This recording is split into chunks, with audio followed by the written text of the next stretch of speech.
In the chaos of World War II, one man defied all logic, all limits, and turned an ordinary bomber into the most deadly weapon the Pacific had ever seen.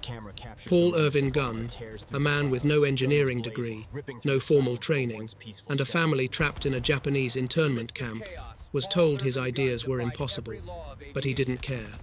In the face of every obstacle, Paul stole planes, bolted machine guns to the nose of a B-25 Mitchell, and single-handedly transformed the battlefield.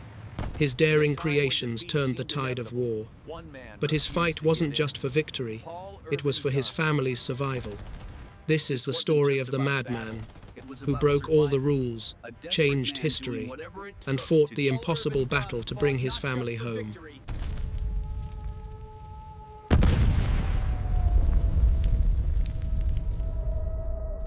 The world was at war. The skies were filled with death. But in the midst of the chaos, one man refused to accept defeat.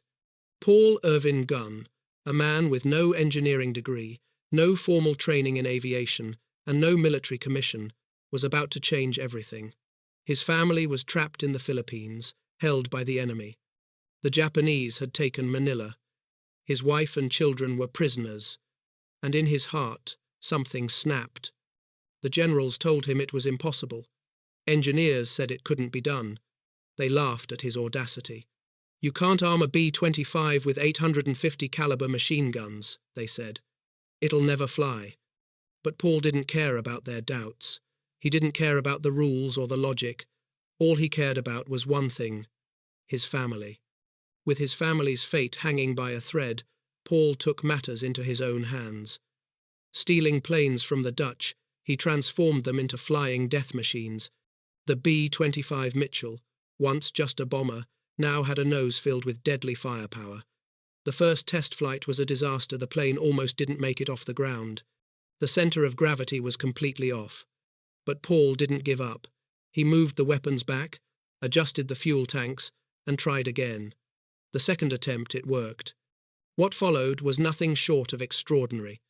Paul Gunn had created the most lethal weapon in the Pacific. Low-flying B-25 seconds, armed to the teeth, strafed Japanese ships, tore through their fleets like a storm of destruction. His planes became nightmares for the enemy, a force so devastating it forced the Japanese to rethink their entire strategy. Paul had done the impossible.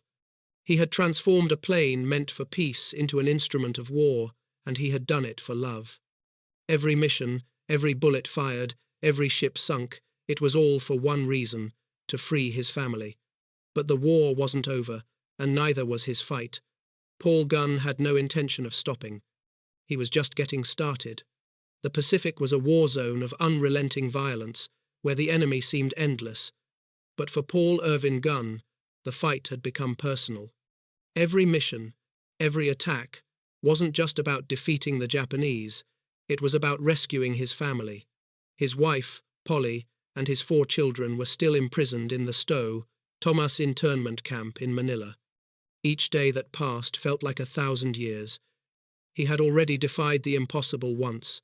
Now he would do it again. As Paul's modified B-25 Mitchells wreaked havoc across the Pacific, tearing apart Japanese convoys, the tension grew. The skies were his battleground. But his mind? It was always back in Manila, always thinking of his family. He had created a weapon so powerful that it made entire fleets of the Japanese Navy tremble, but still, they were in his grip. The waiting was unbearable. Then came the moment that would change everything.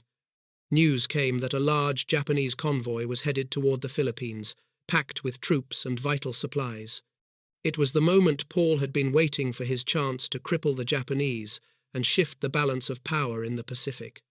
This time, the B-25 strafers would go even further. Their machine guns roared to life, tearing through ships at an unimaginable rate, the destruction so brutal it left nothing in its wake. The battle was devastating, a massacre for the Japanese. In a matter of hours, the convoy was obliterated. Ships sunk. Thousands of Japanese soldiers dead. Paul's planes had changed the course of the war once again. It was victory, but still, his family remained behind enemy lines. The war would not be over for him until he saw them again. But victory came at a cost. After the attack, while Paul was in the skies, something happened below him, something that would shake him to his core. The Japanese had learned of his family's location, and rumors began circulating that they were preparing to execute prisoners, especially those tied to Americans. With each bomb dropped, each ship sunk, Paul grew more frantic. The devastation he unleashed on the Japanese was only a small piece of the battle he was truly fighting. His mind couldn't rest. His heart wouldn't stop. His family was still out there, and the war had taken everything from him, but that one drove the hope that somehow he would bring them home. The war was nearing its breaking point. The battlefields raged, but for Paul Irvin Gunn, there was still one enemy that no machine gun, no bomb could defeat: time. With every passing day, the grip of the Japanese tightened. The reality of his family's captivity in the internment camp haunted him.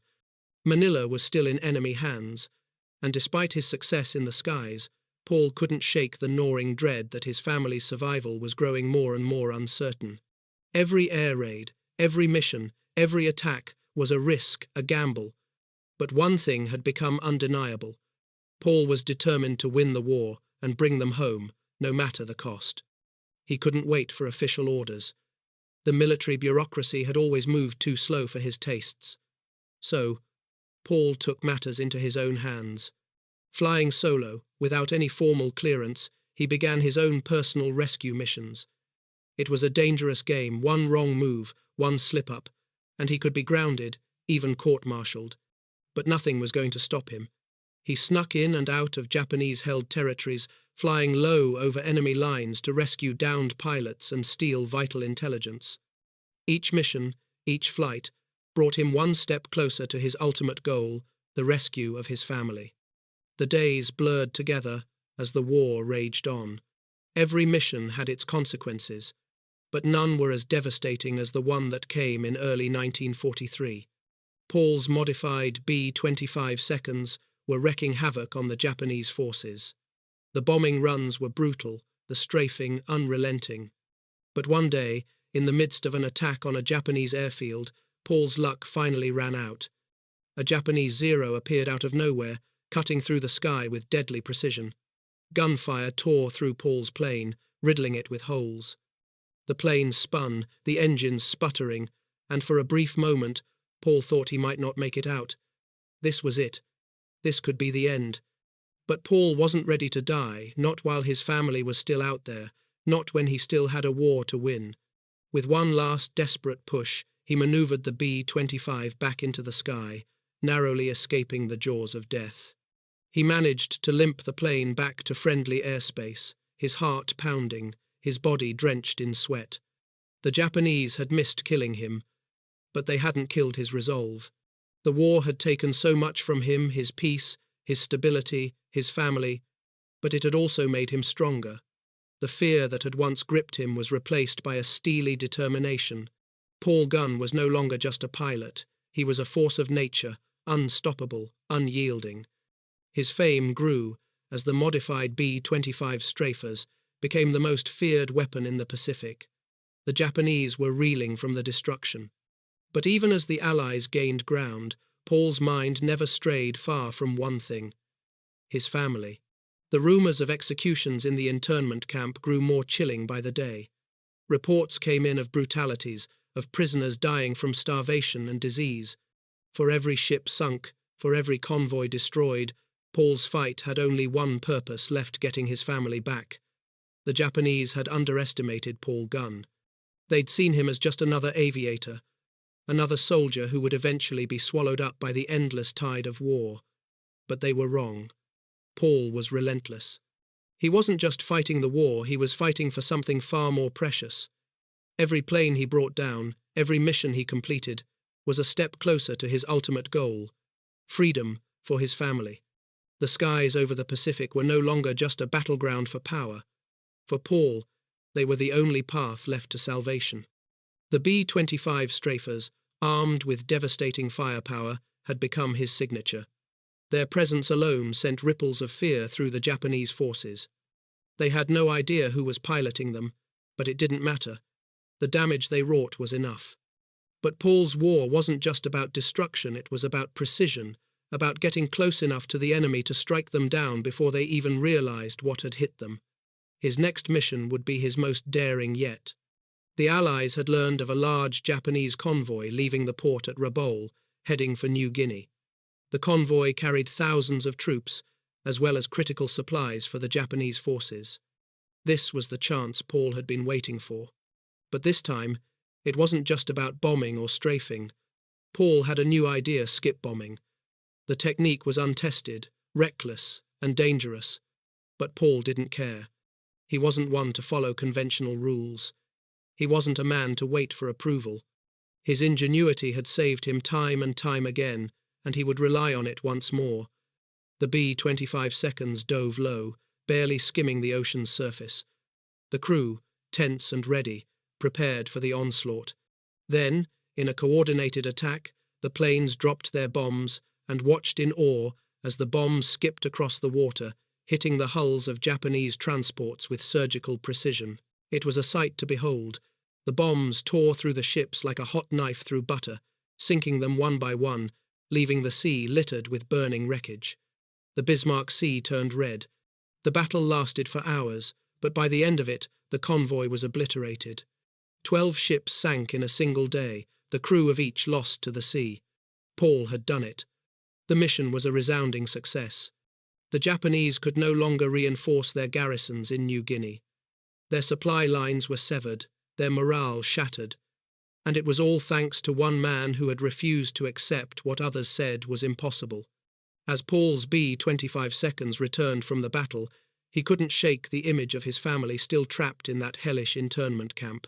He couldn't stop thinking about the horror they were living through, the starvation, the sickness, the suffering. But now, with this victory, the Allies were on the verge of taking back the Philippines. The war was turning. He was getting closer to his goal. The next few months brought new challenges. Paul's modified B-25 seconds were in high demand, and his reputation grew. But despite the mounting accolades, Paul knew there was still one mission left, one final push to free his family. When word came that American forces were advancing towards Manila, Paul was ready. He knew the Japanese were planning to take drastic measures with the prisoners. The time was now. His heart raced, the anxiety mounting with each passing day. He was so close. As the liberation forces reached the outskirts of Manila, Paul's final mission was clear. He would fly into the heart of the battle, past enemy lines, into the very airspace that had once held his family captive. His planes had torn through the Japanese, but now it was time for him to do what he had set out to do from the beginning: bring his family home. The days that followed were filled with an anticipation Paul could barely stand. The Pacific skies had become his domain, a place where his inventions, his boldness, and his disregard for the impossible had made him a legend. But there was one battle, left, a battle that no weapon, no aircraft modification, could win. As American forces closed in on Manila, Paul's heart raced. He had spent every waking moment fighting for the freedom of his family, but now, as the city was about to be liberated, he was terrified. The Japanese, in their desperation, had threatened to destroy the internment camps. There were rumors of mass executions. For 3 long years, he had fought with one goal: to bring his wife Polly and their 4 children home. And now, with victory within reach, the fear of losing them was unbearable. Paul flew mission after mission, pushing the limits of his modified B-25 strafers, cutting through the skies with unparalleled precision. But the closer he got to his goal, the more the pressure mounted. The war was almost over. The enemy was retreating, but the time left to rescue his family was quickly running out. Then, the breakthrough he had been waiting for came. February 3rd, 1945. The 1st Cavalry Division landed in Manila. The liberation was finally happening. But Paul was still fighting, still desperate, still unable to rest, still haunted by the image of his family behind enemy lines. The air was thick with tension, with each passing hour carrying the weight of his hopes, his fears, and the one thing he couldn't control. Would they be saved in time? The answer came when the U.S. 1st Cavalry Division broke through the gates of Stowe, Thomas University. The gates had finally fallen. After 3 years of brutal confinement, his wife, Polly, and their 4 children were freed. They had survived. The unimaginable had happened. Against all odds, they were alive. Paul couldn't believe it. After everything, the missions, the desperate flights, the dangers, the sacrifices, it was over. His family was free. He had done it. He had won. And with their liberation, the war finally felt like it had meaning. But as Paul flew back to Manila to reunite with his family, he knew nothing would ever be the same. The man who had defied the impossible, who had changed the face of aerial warfare, had lost part of himself in the fight. His family had endured horrors that no one should ever have to face. His wife, Polly, had spent 3 years in a Japanese prison camp, and the toll it took on her was evident. She was weakened, frail, and her health had been forever damaged. The reunion was bittersweet. The joy of seeing his children again, Constance, Julie, Paul, Clyde, and Nathaniel, was mixed with the pain of seeing how much they had suffered. Polly, too, had survived the unthinkable, but the toll it had taken on her body and mind was undeniable. Their reunion, though filled with emotion and relief, was also marked by the harsh reality of what they had been through. But for Paul, the war wasn't over. The battles had been won, but the personal cost had been high. The pain of seeing his wife and children so broken, so changed by the horrors of the war, was overwhelming. They had survived the camp, but the scars they carried would last forever. Despite everything, Paul didn't allow himself time to rest. His work wasn't finished. The war was ending, but there were still missions to complete, more modifications to make, and more lives to be saved. But now, there was a new fight, a fight for his family's future, a fight to rebuild what had been shattered. The war was over, but the peace that followed was a quiet, uneasy one. The toll of war lingered, and nothing would ever truly be the same again. The war had ended, but the battle within Paul Irvin Gunn raged on. He had defied the odds, turned the impossible into reality, and made history as one of the most daring and innovative pilots of the Pacific War. His modified B-25 Mitchells had become nightmares for the Japanese, his inventions reshaping aerial warfare. But even as he returned to his family, the scars of war lingered. Paul had survived the war, but he couldn't escape the weight of everything he had lost. The man who had once been full of jokes and optimism, the man who had flown through fire and led missions with unrelenting energy, was now quieter, more introspective. His heart, though lighter knowing his family was safe, carried the burden of years spent fighting not just for victory, but for their survival. His wife, Polly, had survived the internment camp, but it had taken a devastating toll on her. She had been weakened, fragile, and Paul couldn't shake the feeling that he had failed her, that by leaving her behind to fight in Australia, he had condemned her to that suffering. Their reunion should have been a joyous moment, but instead, it was filled with sorrow, guilt, and the lingering shadow of the horrors they had all endured. And yet, despite everything, Paul pushed forward. He took his place in the post-war world, serving as an officer in the newly formed U.S. Air Force. He continued to innovate, to experiment, to teach, but it wasn't the same. The chaos and improvisation of war had fueled him, had kept him alive. Now, in the peace that followed, Paul Gunn felt out of place. In 1947, Paul was promoted to colonel, but the recognition felt hollow. He had given everything to the war, his youth, his family's peace, his own sense of self. Now, as he stood in the quiet aftermath of victory, he realized he had nothing left to prove. His innovations had saved countless lives and reshaped military aviation, but in the quiet moments, Paul knew the true cost of it all. The war had taken more than it had given. The family he fought for was safe, but the joy of their freedom was tempered by the trauma they had endured. His wife, Polly, struggled with her health. Her time in the prison camp had left deep, irreparable scars on her body. Despite being liberated from the camp, Polly's life after the war was a battle of its own. The woman Paul had known was still there, but she was different, drained, tired, haunted by memories that would never fade. In October 1946, just 20 months after the family's liberation, Paulie died. She was just 48 years old. The woman who had been through so much, who had survived the worst of the war, was gone, and with her death, a part of Paul was lost too. The weight of that loss crushed him. The man who had defied the impossible, who had bent the very fabric of engineering to his will, couldn't fix what mattered most, the damage done to the ones he loved. In the years that followed, Paul continued to serve, but the spark that had once burned so brightly within him was dimmed. The man who had invented, fought, and flown on sheer willpower had been tempered by loss, and the world he had once conquered now seemed small, confined by the quiet, heavy grief that clouded his every step. In 1957, Paul Gunn died from a heart attack. The war was over, and so was his fight.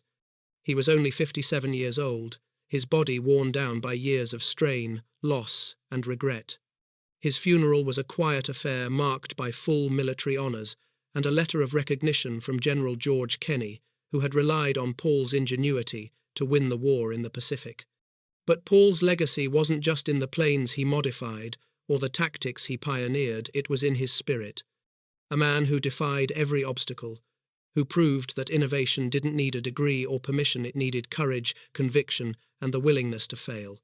Today, at the National Museum of the United States Air Force, you can see a B-25 Mitchell on display. While it may not be one of the planes Paul Gunn modified, it stands as a tribute to his legacy. The plaques describe the effectiveness of his modified bombers, which helped win the Pacific War, the ingenuity that changed aerial warfare, and the man who gave everything to the war effort not for glory, but for love. Paul's children, who had survived the war, went on to live full lives. They carried with them the memories of their father, the daring pilot, the innovator, the man who risked everything to bring them home. And in them, Paul's spirit lived on. Paul Gunn was, in the end, an unlikely hero, a man with no formal education, a man who had been told time and again that what he wanted to do couldn't be done, but he proved them all wrong. And in doing so, he changed history. Not with degrees or blueprints, but with a relentless drive to do what others said was impossible. The war had taken everything from Paul Gunn, but in the end, it gave him a legacy that would echo through history. Paul had never been the kind of man to rest on his laurels. After his groundbreaking modifications to the B-25 Mitchell and the innovative low-level strafing tactics he had pioneered, the world had changed. The skies had become a different place for the men who flew them. And yet, when the war was over, Paul was left to pick up the pieces of a life that had been defined by the chaos of battle. His family had been saved from the horrors of war, but the wounds they carried would never fully heal. The impact of his work would continue to resonate long after his death. The B-25 seconds he modified, the strafing tactics he invented, the aircraft that had once been nothing more than mere machines of war, became symbols of the man who had defied every limit, every expectation. The B-25 Mitchells, armed with his 850 caliber machine guns, would go on to become some of the most feared aircraft in the Pacific. The legacy of his ingenuity and his unrelenting drive would live on in every military aircraft that followed, from the A-10 Warthog to the AC-130 gunship. Paul Gunn had built the foundation for the modern ground attack aircraft, proving that innovation didn't require a fancy education, but simply a will to try, to fail, and to keep going until something worked. But for Paul, the recognition was bittersweet. He had sacrificed so much for this recognition, his time, his peace, his family. And when the war ended, so did the chaos he had thrived in. The post-war peace was suffocating. It wasn't a battlefield, but it was just as dangerous.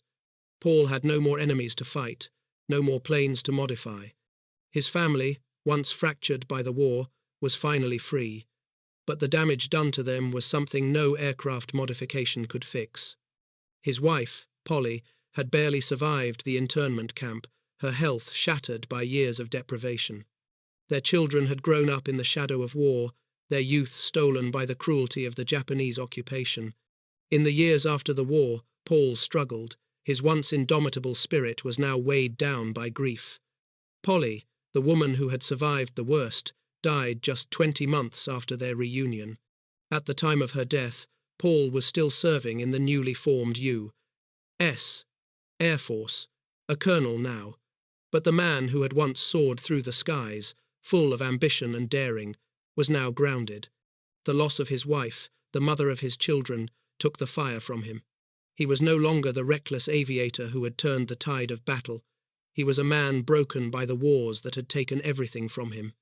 Yet, Paul Goon's name would live on, not just in the history books, but in the hearts of the generations that followed. He had shown the world that true courage wasn't about accolades or recognition. It was about the ability to adapt, to innovate, to rise above. He had faced the impossible and found a way through.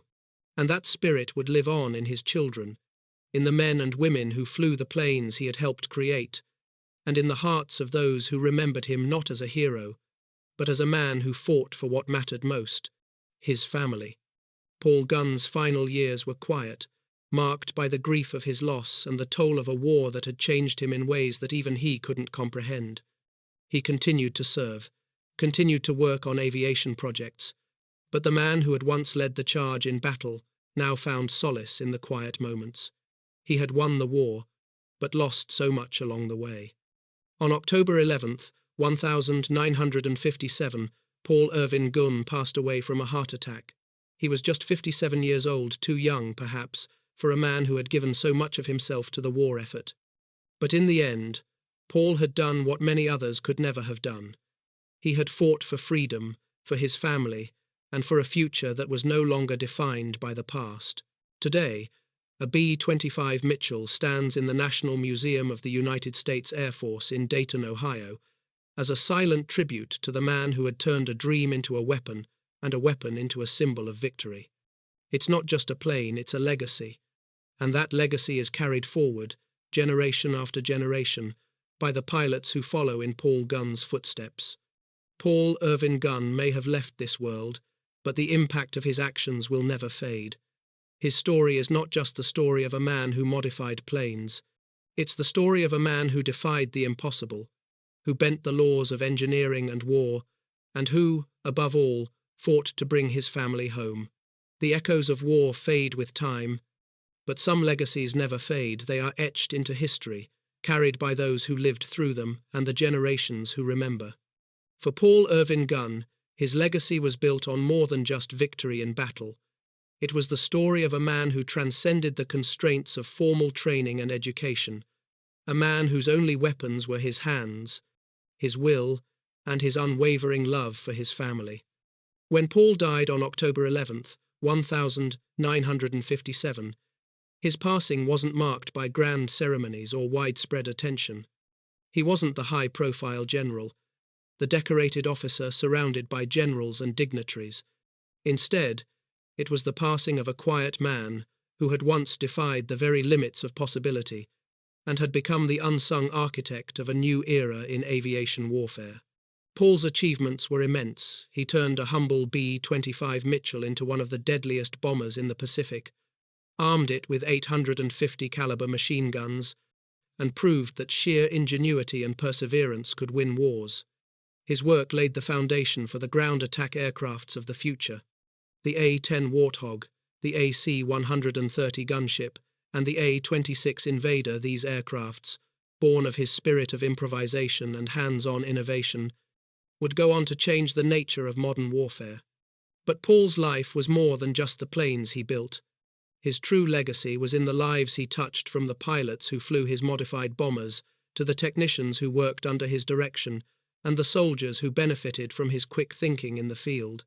The ingenuity that Paul demonstrated wasn't confined to the drawing boards of engineers or the high offices of military generals. It was in the trenches, in the back rooms of makeshift workshops, and in the hearts of those who knew that, no matter the odds, Paul would find a way. His story wasn't just about the triumphs in the sky or the countless ships and planes destroyed. It was also about resilience, resourcefulness, and the relentless pursuit of a cause greater than himself. In the darkest moments, when everything seemed lost, Paul Gunn kept fighting not for fame, not for fortune, but for the one thing that had driven him from the start: his family. The man who had once been told that what he wanted to do couldn't be done proved everyone wrong. His methods were unconventional, but they were the very reason he became one of the most effective and dangerous men in the Pacific theater. He redefined what was possible in war, and in doing so, he redefined the role of the individual in shaping the course of history. After the war, the quiet peace that followed left Paul feeling out of place. He wasn't an academic or a career military officer. He was a man who thrived in the chaos of war, a man whose creativity flourished under pressure.